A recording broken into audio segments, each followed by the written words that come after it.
السلام عليكم ورحمة الله وبركاته، والصلاة والسلام على سيدنا محمد صلى الله عليه وسلم. حبايبي اخواتي في كل مكان، اهلا بيكم. انا جيهان، ودي قناتي شغل يدوي جيهان الانصاري. مع بعض بنتعلم فن الكروشيه الجميل وكمان اشغال يدوية مختلفة. النهاردة بنكمل مع بعض الشال القمر ده. تمام، احنا بنعمل الشال دي. يبقى شايفين بقى، انا بتكلم على الجزء اللي في النص، اللي هو مش يمين وشمال، لا الجزء اللي في النص. تمام، بوريكم الرسمة من اولها لاخرها قبل ما نبدأ. دلوقتي انا خلصت الرسمة اللي في النص، وفاضل عندي الرسمة اللي في الايه، في الجناب يمين وشمال. ادي وردة الناحية التانية. تمام، هاجي ابدأ السطر بتاعنا، السطر رقم 75، وعملنا 19 وحدة. 1 2 3 4 5 6 7 8 9 10 11 12 13 14 15 16 17 18 19. انا دخلت جوه الايه، دخلت جوه الحموية باتنين بالشكل ده. تمام، هبدأ اعمل 10 عمود بلفة.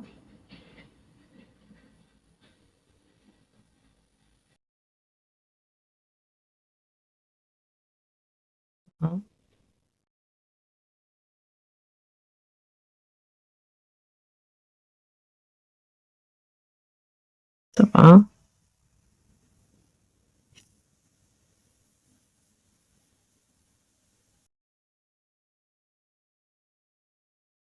10، واحدة عمود بلفة، وحدة شبكة مربعات، وبعدين بعمل من هنا، بعمل 7 عمود بلفة.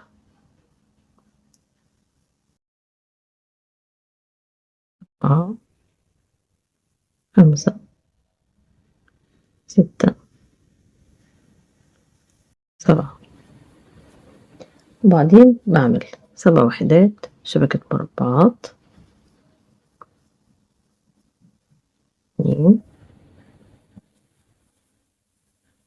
3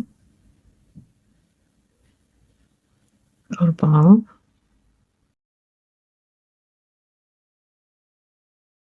5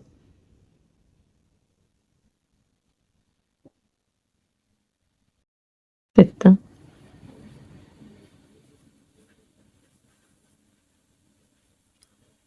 7،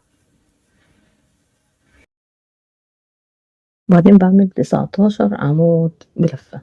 تمام، اهي الرسمة بتاعتي ورقة الشجر. بعمل 19 عمود بلفة، فوق كل عمود عمود.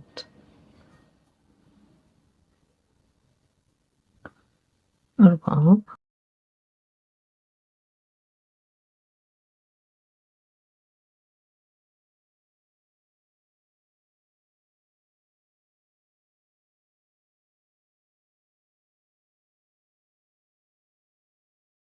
10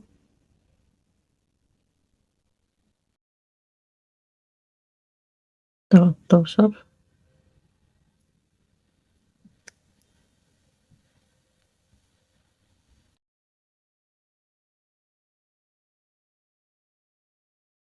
12 16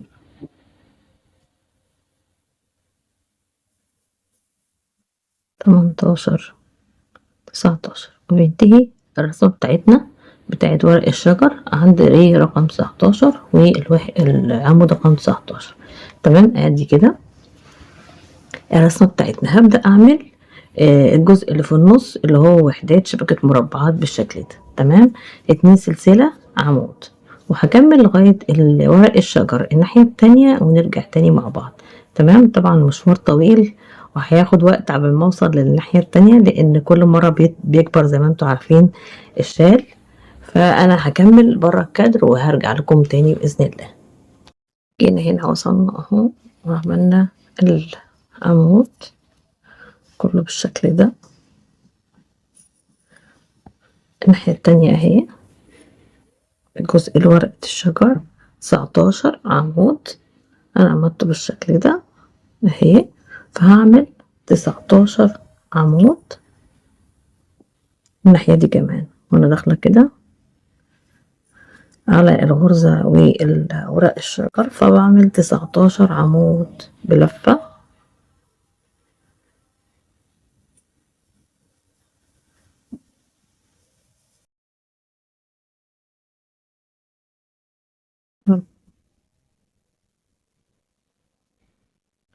سبعة،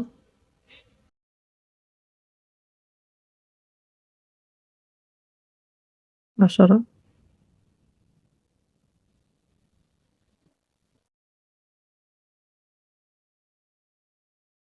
13،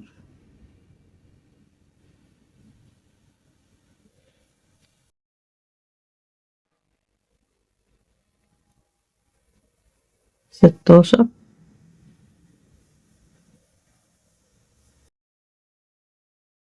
19 عمود بلفة.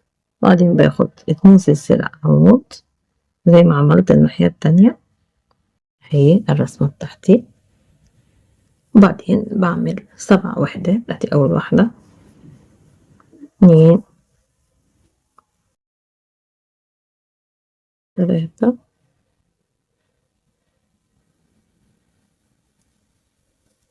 4، 5، 6، 7. وبعدين بعمل ال4 دول فوق كل عمود عمود،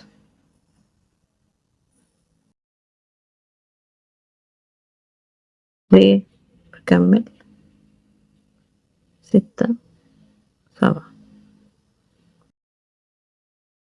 واحدة شبكة مربعات، بشتغل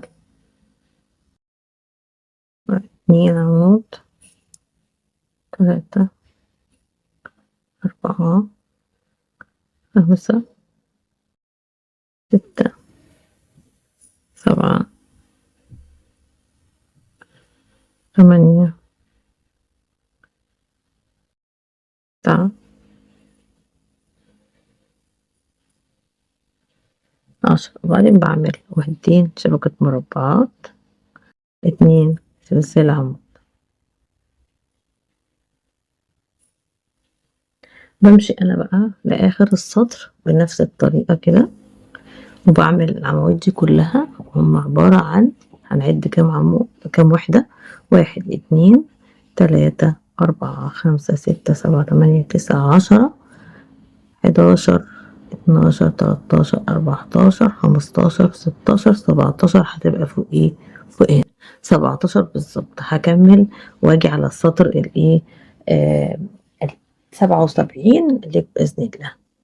كملنا السطر مع بعض وهنبدأ السطر الجديد. رقم، بصوا فيه غلطة، انا قلت لكم اللي جاي 77، لا ده 76 اللي انا خلصته، اللي فات 75، ده 76 اللي هنشتغل فيه دلوقتي. بنبدأ بيه الوحدات اللي العادية اللي بيطلع بيها كل مرة دي ثابتة، وبعدين 1، 2، 3، 4، 5، 6، 7، 8، 9، 10، 11، 12، 13، 14، 15، 16، 17 وحدة شبكة مربع. تمام. هبدأ من أول هنا أعمل 10 عمود بلفة.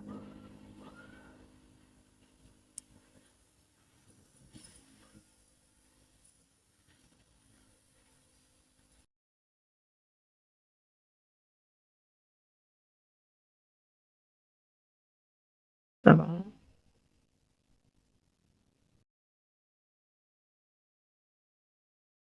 10، بعدين شبكة مربعات واحدة، وبعدين بعمل 10 تاني. تمام.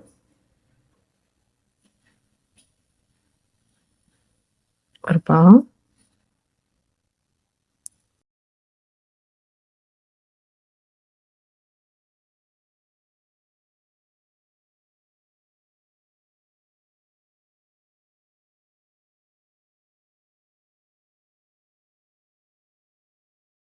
10. اهي الرسمة تحت الورقة، ورقة الشجر. تمام، مش متساوية قوي يعني. هنبدأ نعمل 9 وحدات شبكة مربعات، 2 سلسلة عمود، من سلسلة عمود، 2 عمود، 3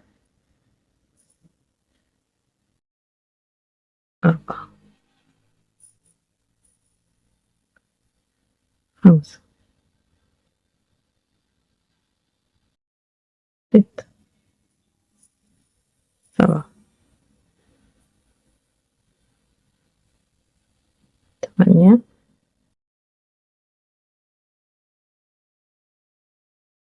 9. بعدين بعمل 7 13 عمود بلفة. تمام، بعدهم بس كده: 4 5 7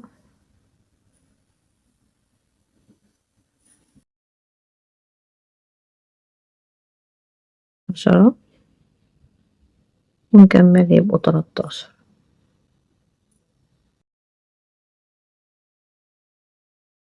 هبدأ برضو أعمل 2 سلسلة عمود في النص كده، هي الشغل بتاعتي لغاية لما أوصل لآخر السطر اللي فيه الورق الشجر اللي هو ده. تمام، الناحية التانية طبعا همشي من سلسلة عمود زي ما انتوا شايفين كده اهو. بمشي بالطريقة دي، همشي كل ده. معلش هطلع طبعا بالكادر وهعملهم لغاية لما اوصل لهنا. تمام، من الناحية التانية من الشال، وهعمل نفس الرسمة ونفس الخطوات بس بالعكس كده. يعني اللي عملته اخر حاجة اللي هو 13 هبدأ بيه هنا 13 عمود بلفة، وهكذا لغاية الاخر. هاجي اوريكم برضو هنعمل ايه. هكمل ونرجع تاني مع بعض. وصلت هنا لاخر السطر بتاعنا اللي هو بتاع وحدة شبكة المربعات. بنبدأ نعمل بقى رسمة الايه، الورق الشجر. بنكمل هنعمل 13 عمود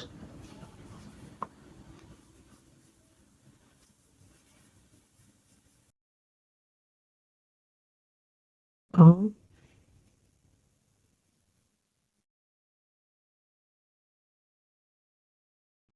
7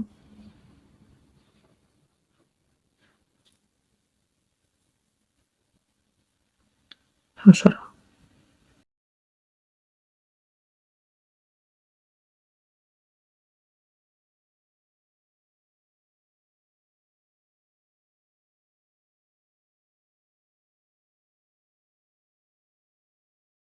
1 2 3 4 5 6 7 8 9 10 11 12 13. 13 عمود بلفة.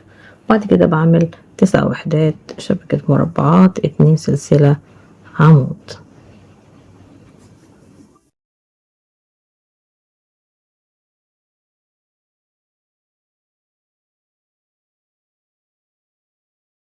تلاتة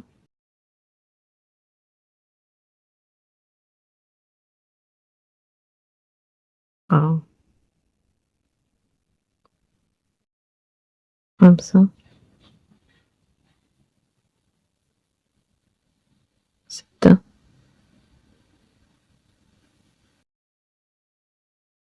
7 8 9. 9 هنا أهي. 1 2 3 4 1 2 3 4 5 6 7 8 9 وحدات. وبعدين بعمل 10 عمود بلفة من أول هنا. دول تحت 7 همشي عليهم في كل عمود عمود.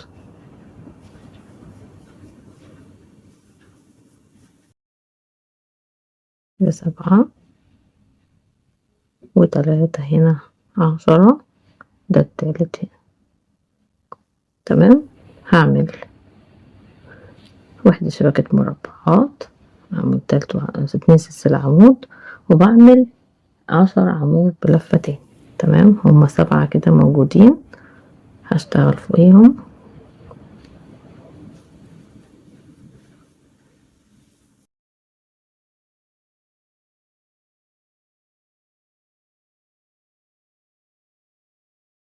وهي 7 و3 10. تمام. طبعا بكمل وحدة شبكة المربعات 2 سلسلة عمود لغاية الآخر. تمام. سلسلة عمود وبس كده. ادي الرسمة بتاعتي.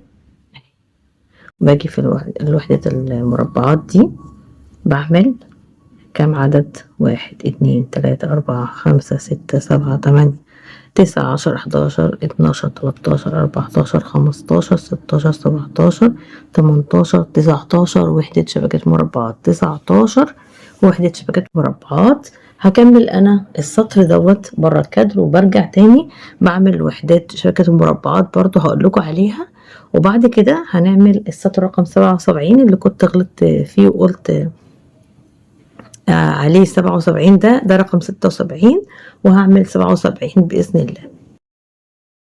خلصت طبعا السطر 76 وهشتغل سطر 77 الوحدة الأربعة الأولانيين وبعدين وحدة شبكة مربعات 1 2 3 4 5 6 7 8 9 10 11 12 13 14 15 16 17 18 19 20. تمام. من أول هنا هعمل 7 عمود بلفة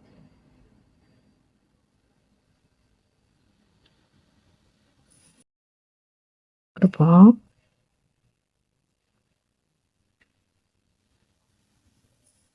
كده 7 وبعدين وحدة شبكة مربعات هنا وبعدين هعمل 10 عمود بلفة. تمام.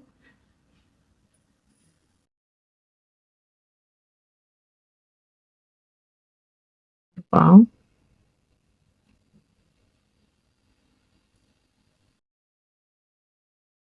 7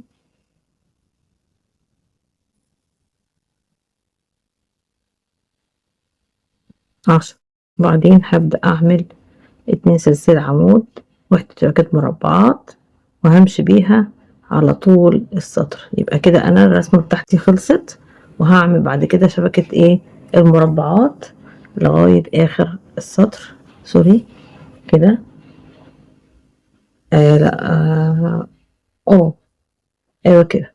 كده انا خلصت همشي شبكة مربعات لغاية لما اوصل لاخر حاجة وبعد كده هاجي لكم تاني. الجزء ده خلاص كده خلص معانا. ورقة الشجر دي خلصت ومش هشتغل عليها. هشتغل كل ده وحدة شبكة مربعات 2 سلسلة عمود لغاية الناحية التانية من ورقة الشجر هجيبها لكم تاني. تمام.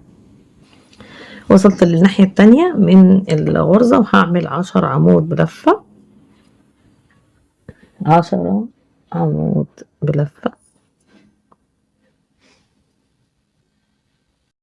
4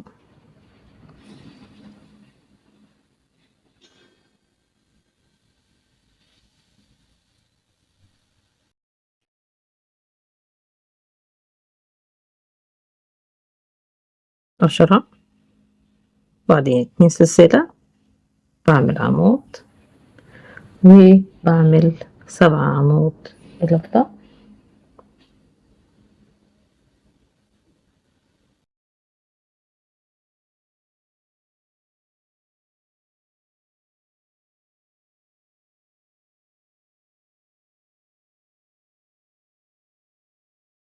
كده ماشيين صح؟ لا احنا كده لا مش هنا الكلام ده هنا. احنا دي المفروض خلصناها خلاص وزي ما شفنا كده بنمشي عليها عواميد بس نسيت انا فهمشي عليها عواميد لغاية لما نوصل ورقة الشجر التانية. معلش نسيت برضو معاكم ان انا كده دي خلصتها الورقة دي خلصتها فبقضيها كده ايه عواميد شبكة مربعات 2 سلسلة عمود لغاية لما اوصل لورقة الشجر الناحية التانية. اخر حاجة يعني اخر ورقة شجر كنت هنسى.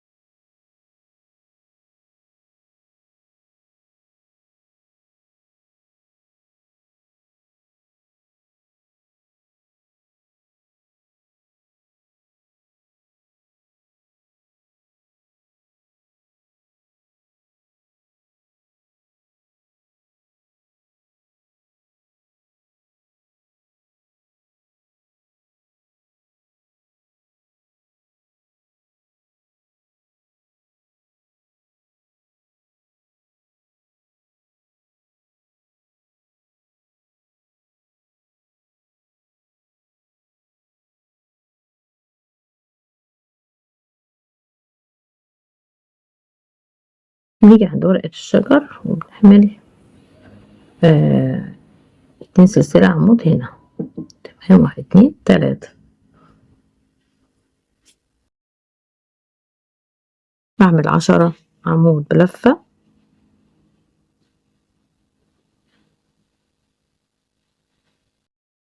4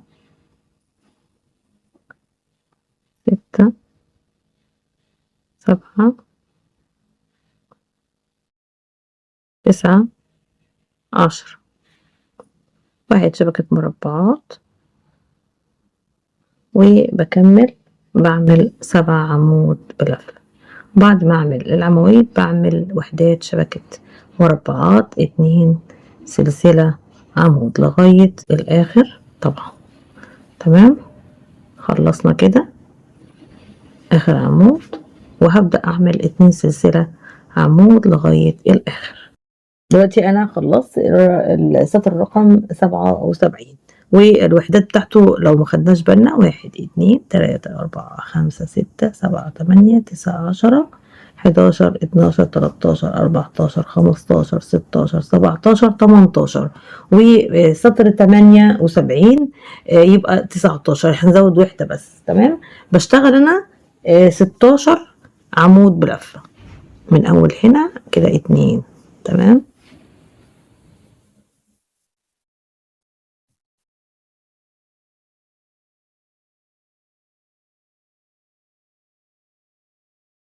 سبعة، بعمل هنا 2 كده 10.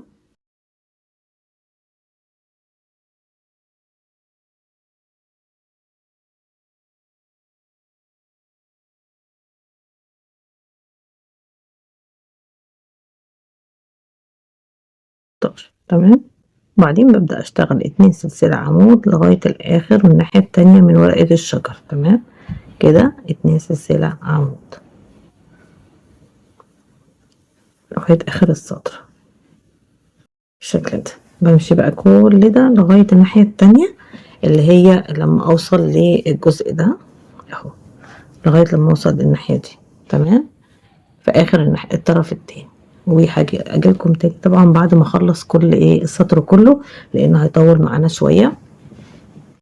وصلنا لآخر سطر وآخر الرسمة بتاعتنا، وسيبنا وحدة مربعة فوق العواميد، يعني عملنا عمود ده وبعد كده سيبنا 2 ودخلنا في العمود التاني عملنا وحدة. تمام، ببدأ من هنا بقى بعمل 16 عمود بلفة زي الناحية التانية. طبعا أنا مبشتغلش فوق دي، خلاص كده خلصت ورقة الشجر دي، وبشتغل فوق فوق الناحية دي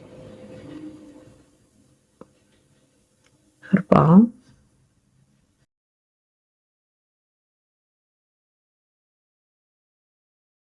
7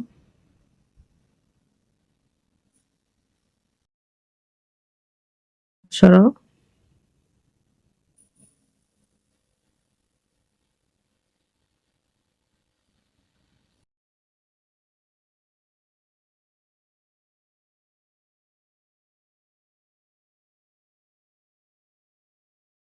16 عمود بلفة. تمام، بعدين ببدأ أعمل 2 سلسلة عمود لغاية الآخر. تمام، يعني هعمل كام واحدة هنعدهم دلوقتي مع بعض ونشوف هنعمل كام وحدة شبكة مربعات. اهي الرسمة اهي، وبعدين بعمل 1 2 3 4 5 6 7 8 9 10 11 12 13 14 15 16 17 18 19 20 21 وحدة شبكة مربعات. وهنرجع تاني نشوف آخر سطر في الرسمة بتاعتنا، لكن احنا ممكن نطلع شبكة مربعات زي ما احنا عايزين. فالسطر الجاي هيبقى رقم 79، وده آخر رقم آخر سطر في الرسمة. يبقى كده خلصنا الرسمة، وكل اللي جاي بعد كده شبكة مربعات إن شاء الله بإذن الله. كده وصلنا للسطر 79 وآخر سطر في الرسمة بتاعتنا. بطلع بوحدات شبكة مربعات وهنعدهم مع بعض: 1 2 3 4 5 6 7 8 9 10 11 12 13 14 15 16 17 18 19 20 21 22 23. وبعد كده بعمل 7 عمود بلفة وبمشي وحدات لغاية الآخر، وبعدين بعمل 7 تاني في نفس المكان الناحية التانية. تمام.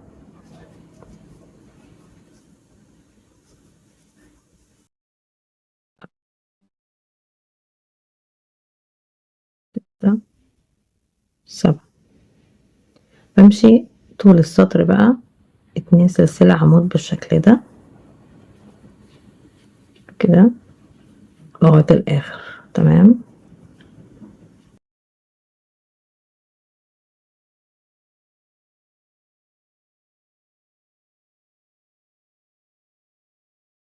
تمام.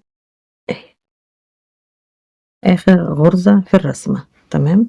وفي التقسيمات اللي بعملها بعد كده بنطلع لغاية نوصل للآخر نعمل ال7 الناحية التانية، وبعد كده هنطلع كل بعد كده شبكة وحدة مربعات 2 سلسلة عمود. هوصل لآخر السطر وهاجيلكم عشان تشوفوا الشكل، وكمان نشوف هنبدأ السطر ازاي وننهي كل ده بعد كده بشبكة مربعات. جيت وصلت لآخر وحدة شبكة مربعات، عملنا السطر كله وجيت هنا علشان في الآخر زي ما عملت الناحية التانية في الرسمة بتاعتي بسيب 2 وحدتين في فوق العواميد واعمل 7. تمام كده. هعمل 7 عمود بلفة،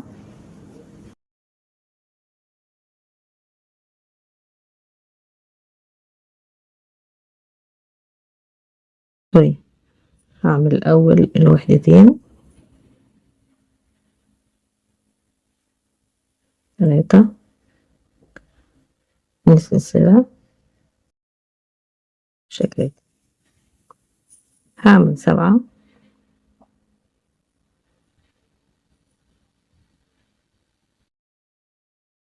4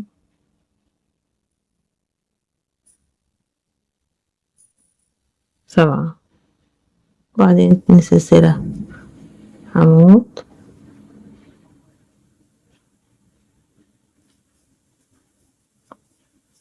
وهمشي 2 سلسلة عمود بقى لغاية الآخر. تمام.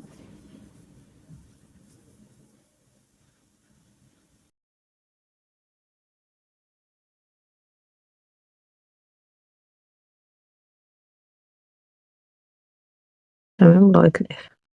بعد كده هطلع بوحدة شبكة مربعات للكل، يعني كل اللي جاي بعد كده الغرزة الأولانية دي الثابتة، وبعد كده اللي هي 4 2 وحدة 4، وبعد كده هعمل شبكة مربعات على الكل وهطلع بيها المسافة اللي أنا عايزاها بحيث يبقى الشال مناسب للإيه لللبس يعني أو للطول والعرض اللي أنا عايزاه. تمام. هطلع أنا لغاية لما أخلص الخيط، كمية الخيط هاحاول أخلّص كمية الخيط اللي أنا معايا وأقول لكم الوزن وأقول لكم التفاصيل لكل الشال وخد قد إيه، وأوريكم صورته من بعيد عشان تقدروا تتخيلوا منظره والرسمة بتاعته. تمام.